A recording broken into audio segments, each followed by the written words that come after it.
Alright, so today I'm going to be doing a few tutorials kind of mashed into one. The theme is going to be wall sprints that chain into other wall sprints.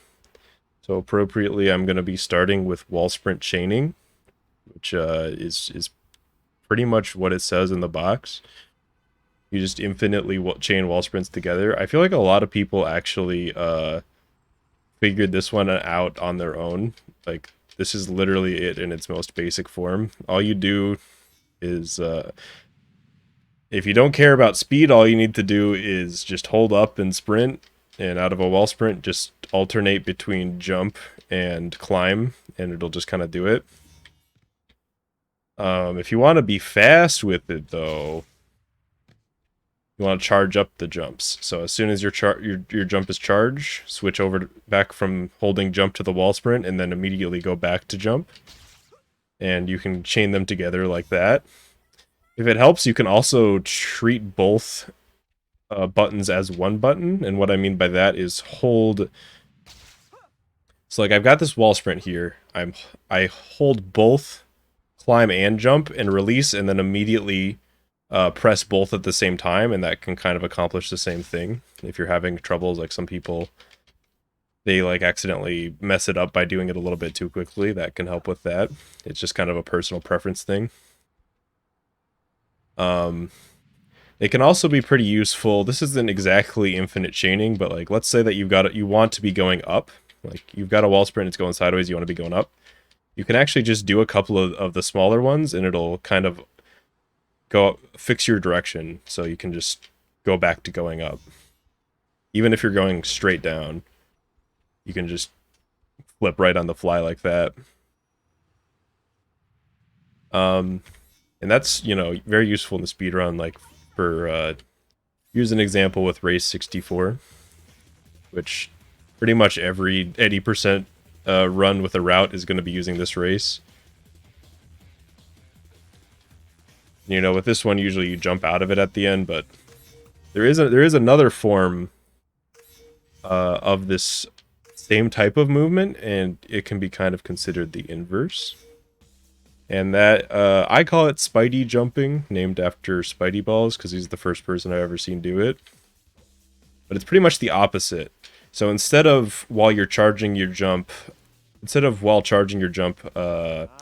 wall sprinting, you are in the air while you're charging your jump, and then you're only wall sprinting to get to the next jump. If you just want to stop, though, you can pause the game and quit the challenge. It's up to you. So it's just kind of the inverse. It's kind of, if you don't have any wall sprint upgrades, it's kind of personal preference for the most part. There are some situations where you want to be doing one over the other. I'll show an example of that once I get to it. Like, take climbing the Empire State Building here, for example. So if I'm just wall sprinting up, you know, no big deal. If I just wall sprint off, I'm in kind of this weird situation if I just infinite wall sprint chain up. When the gap breaks like that. But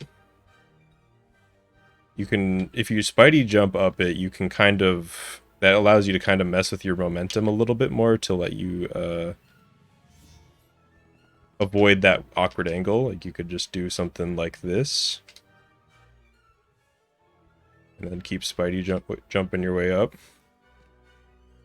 So it just kind of lets you ignore certain small gaps like that. And what makes it not always better is one, I think it's a little bit slower in general to Spidey jump, but especially once you have wall sprint upgrades, the difference is quite large in speed, because wall sprinting just gets so much faster that Spidey jumping's jumps can't keep up with it. You can use the same concept for Spidey jumping, though, in the third technique, which is wall sprint bouncing. But you can kind of consider it's like the same thing, but you're going sideways. You're only on the wall enough to wall sprint and then immediately jump out of the wall sprint. And for some reason, momentum can stack really high with wall sprint bouncing. Let me see if I can get a good chain going.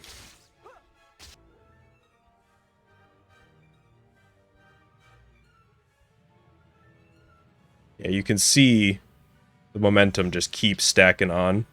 You can even kind of transition it. And if you come up to a wall, it can be kind of tricky. The timing is really weird when you come up to a wall with it.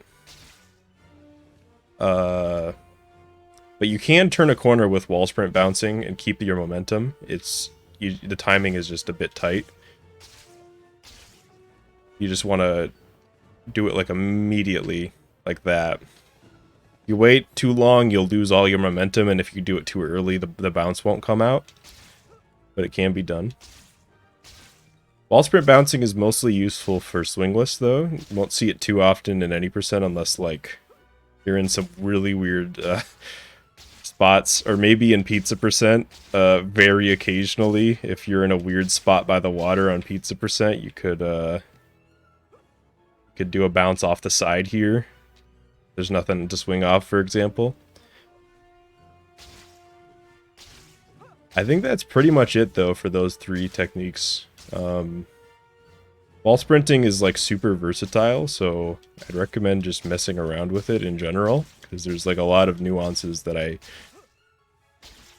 didn't quite get to explain here. It would just take forever, and I'd have to think of them. And really, they're the type of things that are better felt than explained, if that makes sense. That's pretty much it.